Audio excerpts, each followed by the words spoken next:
네, 안녕하세요. 그 자파 없는 이야구의 이야구. 네, 저는 유피디입니다. 네.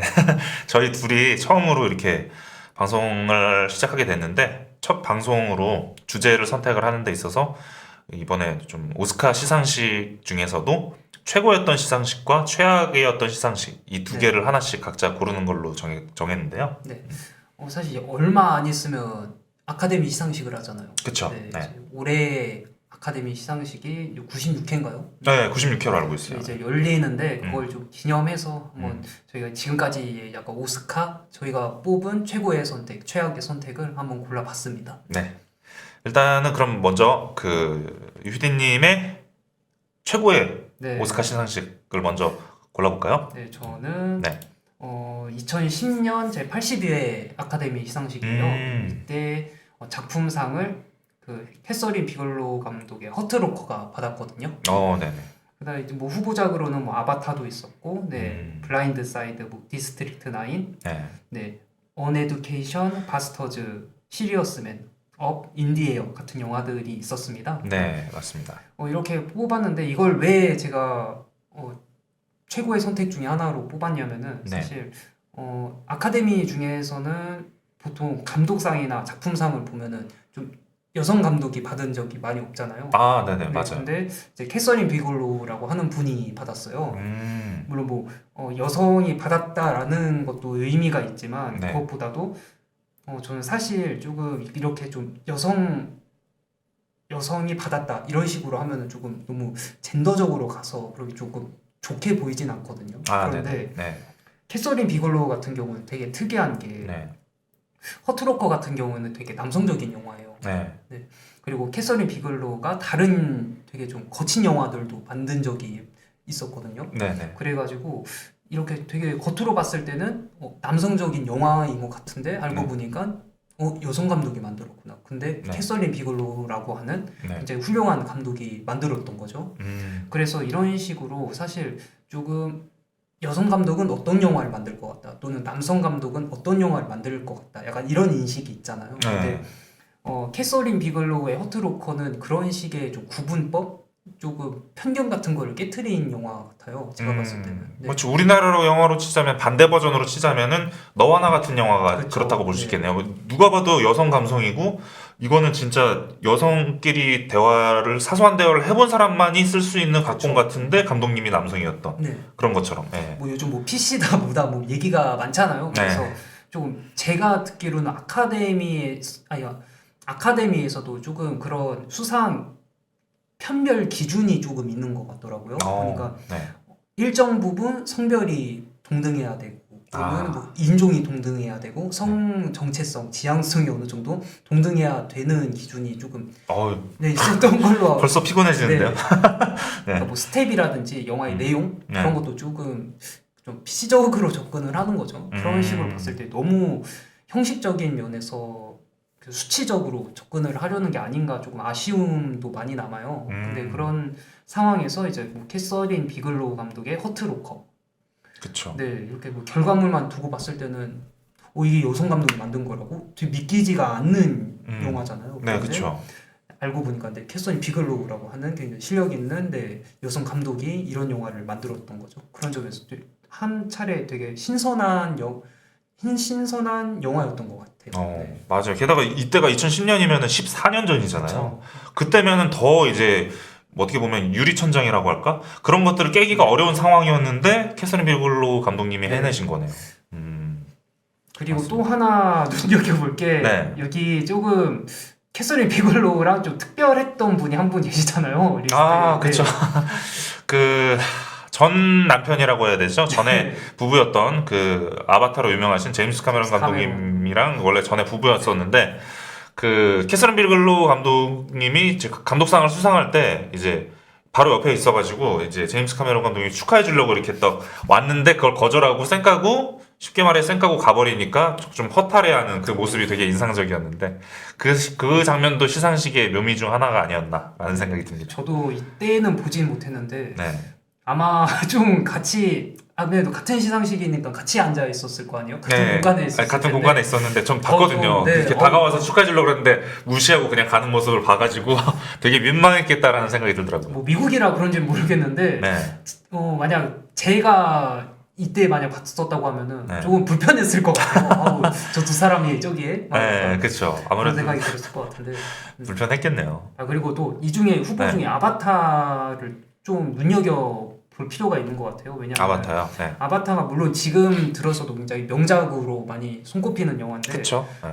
사실 SF 영화잖아요. 네. 그리고 상당 부분이 이제 컴퓨터 그래픽 CG로 만든 영화란 말이에요. 네, 맞습니다. 근데 그 영화가 이제 아카데미 작품상 후보에도 올랐다는 게 되게 음. 의미가 있는 것 같아요. 네. 아카데미가 원래 SF나 또는 CG 효과 같은 게 많이 들어간 뭐 예를 들면은 뭐 오늘날로 치면 마블 영화 같은 그런 영화들한테는 자리를 내주지 않잖아요. 그렇죠. 네. 아바타가 이 후보에 올라갔다는 것 같다는 게 되게 의미가 있는 것 같아요. 네, 맞습니다. 아바타가 실제로 아바타 때문에 아바타 때문이 아니라 아바타 덕분에 3D 열풍이 그쵸. 불었거든요. 극장에서 굳이 3D 안경을 끼고 영화를 관람하는 게 이 열풍이 분 시초가 바로 아바타거든요.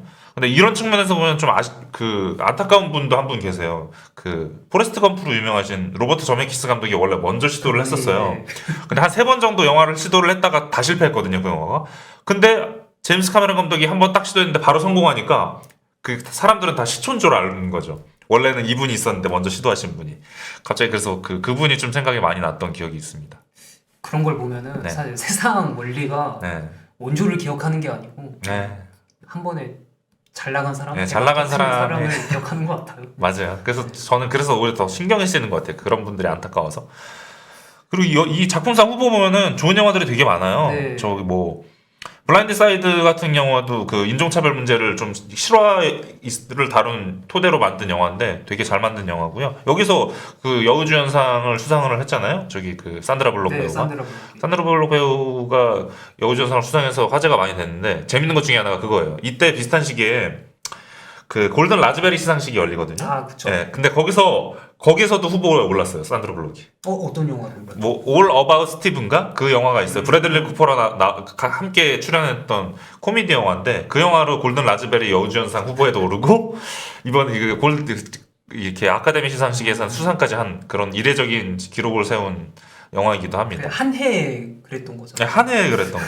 근데 그러기 쉽지 않잖아요. 그쵸. 근데 사실 이런 적이 한 번 더 있어요. 예전에 할리베리가 최초로 여우주연상을 수상한 적이 한 번 있거든요. 몬스터볼. 네, 몬스터볼이라는 영화를 수상을 했을 때 그때 골든 라즈베리 시상식에서 캐두먼이라는 영화가 있어요. 할리베리 주연의. 그게 받았었죠. DC 히어로 영화가 있는데 그걸로 이제 동시 수상한 최초 기록을 세우기도 했었죠. 그거랑 약간 비슷하다고 보면 되네요.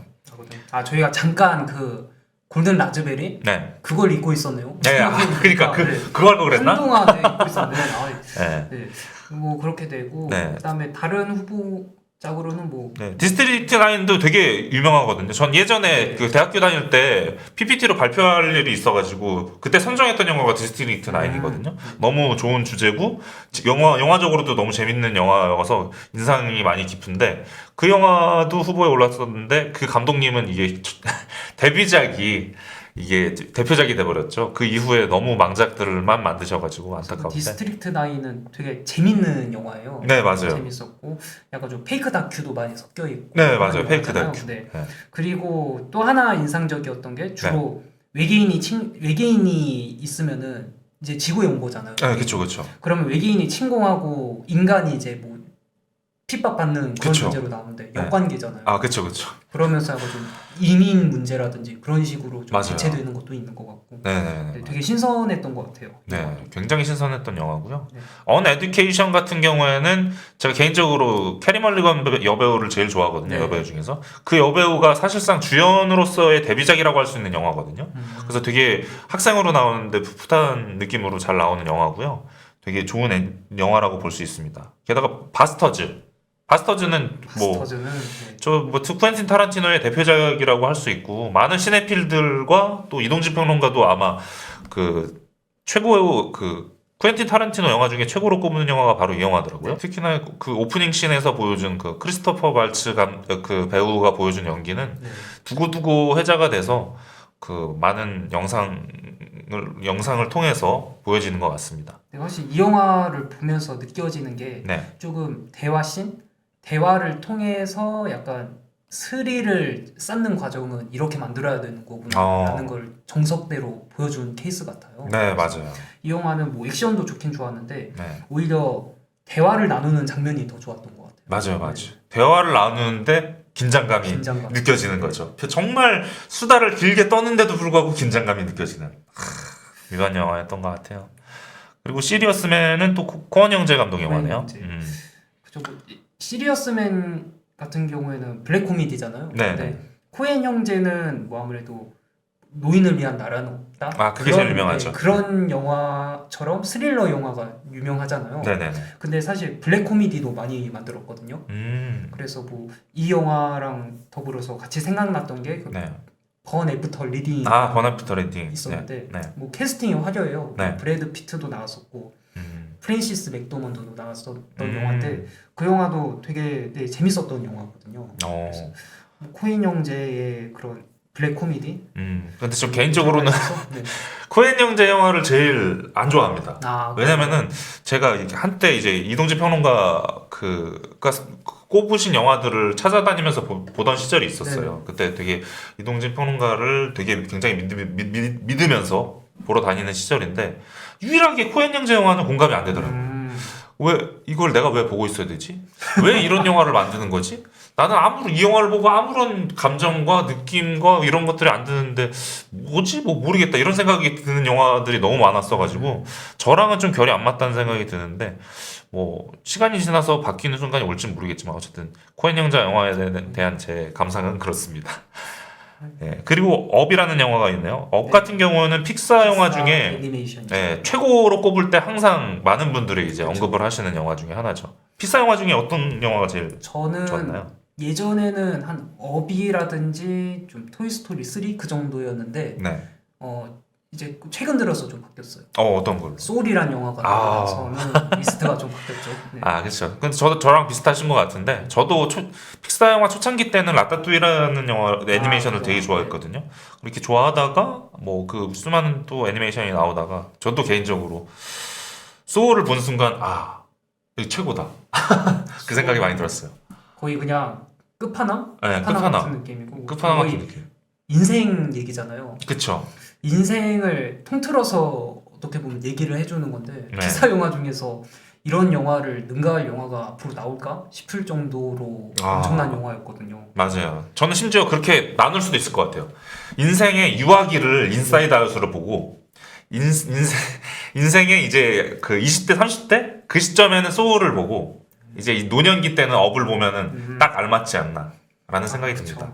그리고 뭐 이번에 인사이드 아웃 2가 이제 올해 개봉을 올해 하는데 개봉하죠. 사춘기를 다뤘다고 하더라고요. 그럼 사춘기 때는 그 애니메이션을 보면은 딱 적당하지 않을까라는 생각이 근데 드네요. 업을 보면은 네. 조금 안타까운 게 네. 작품상이잖아요. 작품상에 애니메이션이 올라갔는데 네. 요즘에는 좀 그런 게 많이 없어진 것 같아요. 그쵸. 그런 경우가 좀 많이 줄어든 것 같아요. 네. 그 부분이 좀 아쉽긴 한데, 업이 세운 기록 중에 하나가 대단한 것 중에 하나가, 칸 영화제 개막작 최초로 애니메이션으로 선정된 게 바로 업이거든요. 그래서 그 측면에서도 굉장히 의미가 있고요. 네, 여러모로 의미가 있는 작품인 것 같습니다. 오프닝 너무 유명하잖아요. 그쵸. 네, 너무 유명하고. 인생의 과정이 다 이렇게 네, 5분 만에 스쳐가는. 영화 시작한 지 5분 만에 눈물을 흘릴 수 있습니다. 그 영화를 보면은 그렇고요. 심지어 제가 아시는 어떤 분은 오히려 이 업이라는 영화를 좀 폄하하는 경우가 있는데 어떻게 폄하하냐면은 오프닝만 보면 돼. 오프닝 빼고 나머지 뒷얘기는 너무 지루하다, 재미없다 이렇게 말씀하시는 분들도 있거든요. 오프닝이 그 정도로 인상적이라서. 근데 그거에는 좀 동의를 하기 어려운 게 뭐 오프닝 이후에도 충분히 좋은 요소가 많이 있기 그쵸. 때문에 뭐 이 영화 자체를 오프닝이 인상적이긴 하지만 뭐 전체적으로 다 보시길 추천드립니다. 그리고 인디에어라는 네. 영화가 있는데 네, 이 영화도 되게 작품성으로도 인정을 많이 받은 영화죠. 그쵸. 개인적으로는 그 제이슨 라이트만 하면은 주노라는 영화로 되게 네. 유명하거든요. 근데 제 개인적으로는 주노보다 오히려 이 인디에어라는 영화를 더 좋아하거든요. 그렇기 때문에 이 제 5손가락 안에 들 정도로 정확히 안 해봐서 또 알고 보니 6손가락이네 될 수도 있긴 하겠지만 최소 못해도 10손가락 안에 드는 영화이긴 하거든요. 그 정도로 제 개인적으로 너무나 좋아하는 영화인데 원래 제목은 업 인디에어예요. 근데 업이라는 단어 업이랑 겹쳐서 빼놨나? 어쨌든 이 작품이 어떤 내용이냐면 간단해요. 보통 이렇게 직장 다니다가 이제 위에 상사가 이제 자르는 경우가 있잖아요. 해고를 할 때 이제 해고하기 민망하고 불편하니까 그쵸. 그 일만 전문적으로 해주는 사람이 주인공으로 나오는 영화거든요. 거기서 나오는 그냥 거기서 그렇게 살아가다가 그 사람도 이제 어느 순간 딜레마에 빠지게 된다는 그런 내용인데 인간의 외로움에 대한 그런 고민도 보이기 때문에 공감되는 요소가 많아서 굉장히 좋은 작품입니다. 그리고 해고하는 네. 직종이 따로 있는 거잖아요. 네, 그쵸.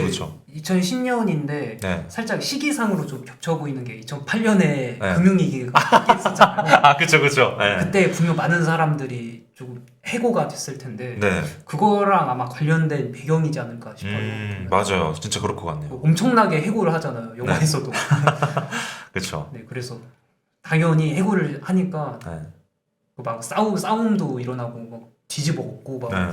그런 장면도 있었던 걸로 기억하는데 네.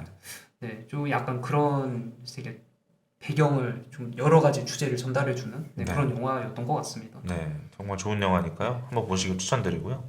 뭐 감독상 후보로는 뭐 이렇게 캐슬린 비글로 아까 수상했다고 말씀드렸고, 근데 쿠엔틴 타란티노 입장에서는 좀 아쉬울 것 같아요. 쿠엔틴 타란티노 감독이 아카데미에서 감독상 수상을 한 적이 한 번도 없거든요. 네, 그렇죠. 다만 각본상은 한 2번 정도 탄 걸로 알고 있어요. 그래서 쿠엔틴 타란티노 개인적으로는 좀 아쉽다는 생각이 들 것 같아요. 게다가 이제 이번에 마지막 영화가 나오잖아요. 네, 은퇴작이 나올 텐데 그런 측면에서 더 아쉽게 느껴지네요. 은퇴작으로라도 감독상을 받으셨으면 좋겠다는 생각이 듭니다. 사실 뭐 네. 타란티노 하면은 뭐 90년대, 2000년대 이후 이렇게 뭐 나누기도 하잖아요. 네, 그렇죠. 언제가 더 좋으셨나요?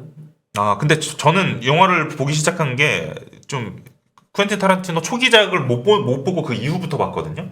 그래서 아마 그 이후 영화를 더 좋게 볼 수밖에 없는 것 같아요. 그래서 킬빌부터 보기 시작한 네. 것 같은데 킬빌 보고 심지어 킬빌 2분 아직 못 봤어요. 넘겨가지고. 근데 그때 이동진 평론가 따라다니던 시절에 이동진 평론가님이 얘기해 주신 것 중에 하나가 2부도 되게 중요한 영화고 좋은 영화니까 그리고 결이 완전 색깔이 다른 영화라서 더 매력 있는 영화라서 네. 보라고 추천을 해주는데 아직 못 봤는데 킬빌이라는 영화도 좋았고 장고라는 영화도 좋았고 뭐 많이 있잖아요. 뭐 헤이트풀 에이스 같은 경우는 저랑 이동진 평론가님이랑 일치했던 것 중에 하나가 전 너무 길었거든요. 1시간이 너무 지루했어요. 거의 3시간 가까이 되죠. 네. 근데 1시간 가까이 아무 사건 없이 그냥 저기 뭐 오두막인가 아에서 떠들기만 해요. 별 중요한 얘기도 아니고 떠들기만 하는데. 뭐 마차 안에서 떠들고. 네, 그쵸. 그걸 내가 이걸 왜 보고 있어야 되나 생각이 들면서 약간 멍해지고 집중이 잘 안 되는 느낌이 있는데 오히려 이걸 좋게 보신 분들은 그 1시간마저도 소중하게 생각을 하더라고요. 어쨌든 헤이트풀 에이스 같은 경우는 좀 아쉬웠던 것 같고. 장고 좋았고 바스터즈 좋았고 뭐 원스 어폰 어 할리우드도 있었고. 네, 원스 어폰 어 타임 인 할리우드는 지금으로 따지면은 딱 그 느낌인 것 같아요. 뭐 파벨만스라던가 바빌론이라던가 뭐 메타 영화 느낌이 좀 있는데 거기서 오는 그 묘한 그 알싸한 감동 같은 게 좀 있었던 것 같아요. 그래서 그 영화도 되게 좋아합니다. 원스 어폰 어 타임 인 할리우드도 사실상 세계에서 제일 잘생긴 멋진 두 배우가 처음이자 마지막으로 두 사람이 만난 영화잖아요. 브래드 피트랑 레오나르도 디카프리오가 아마 다시는 안 만날 것 같아요. 너무 거물이라 한 영화에서 만나기가 쉽지 않아서 할아버지 되면 만날려나? 네, 그 생각이 드네요. 저는 이상하게 뭐 2000년대 이후도 괜찮았는데 90년대 영화가 이상하게 계속 좀 눈길이 가더라고요. 뭐 예를 들어서 펄프 픽션 그리고 제키 브라운이라는 영화가 있거든요. 네네. 뭐 두 영화는 사실 뭐 2000년대 이후 영화들은 킬빌 이후 영화들이잖아요. 네네네. 되게 화려하고 컬러풀한 영화들이 많았었는데 그래서 약간 더 그쪽에 시선이 쏠렸던 것 같기는 해요. 근데 요즘에 다시 좀 90년대 네. 그 영화들이 조금 다시 좀 생각이 났던 게 네. 너무 화려한 것들만 보다 보니까 아. 예전에 좀 담백했을 때 음. 조금 고전스러웠던 때 어. 그때가 조금 그리고 그 특유의 감성이 있었어가지고 어. 좀 그때 생각이 많이 나더라고요. 네. 그렇군요. 근데 제키 브라운 같은 경우는 타란티노 시네필들조차도 언급을 잘 안 하거든요. 네. 다른 영화가 더 이슈가 많이 돼서 언급을 하는데 근데 제키 브라운을 또 언급을 해주셨네요. 근데 좀 되게 재밌었어요. 제키 그래요? 브라운은. 그것도 한번 챙겨봐야겠네요. 뭐 퀸틴 타란티노 영화 중에 별로인 게 거의 없는 것 같아요. 그렇죠. 굳이 따지자면은 저기 워낙에 잘 만드니까. 네, 그 뭐지? 글라인드 하우스라고 미국에서 동시 상영을 한 적이 있거든요. 두 영화를 틀면서 한 극장에서 두 영화를 동시에 트는 걸 동시 상영이라고 하는데 옛날에 했던 그 문화를 약간 이벤트 형식으로 보여주자는 형식으로 만든 게 바로 데스프루프라는 데스프루프. 영화랑 플래닛테러. 네. 플래닛테러라는 영화는 저기 누구지? 로버트 로드리게즈가 만들었는데 네. 그 두 영화를 합쳐서 만든 게 그라인드 하우스인데 그때 평가는 플래닛테러에 대한 평가가 굉장히 좋았고 데스프루프는 조금 아쉽다는 평가가 있었거든요. 그래서 굳이 따지자면 쿠엔틴 타란티노 영화 중에 가장 덜 좋게 평가받은 게 데스프루프가 아닌가라는 생각이 듭니다. 타란티노 영화는 기본적으로 재밌잖아요. 맞아요. 사실 뭐 너무 좋냐 덜 좋냐의 차이인 것 같아요. 네. 그런 측면이 있었고. B급 네. 그냥 전형적인 B급이긴 한데 네. B급을 이렇게도 잘 만들 수 있구나를 그쵸. 대표적으로 보여준 게 이제 쿠엔틴 타란티노죠. 맞아요. 뭐 요리를 시작하면은 이 재료 갖다가 요리를 할 수 있을까 하는데 요리를 한다는 거죠. 너무 맛있게.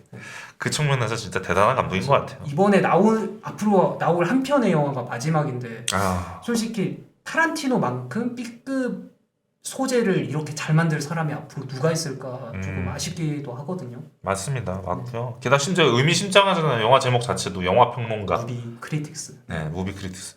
그렇기 때문에 좀 뭔가 더 기대가 되긴 하는데 네.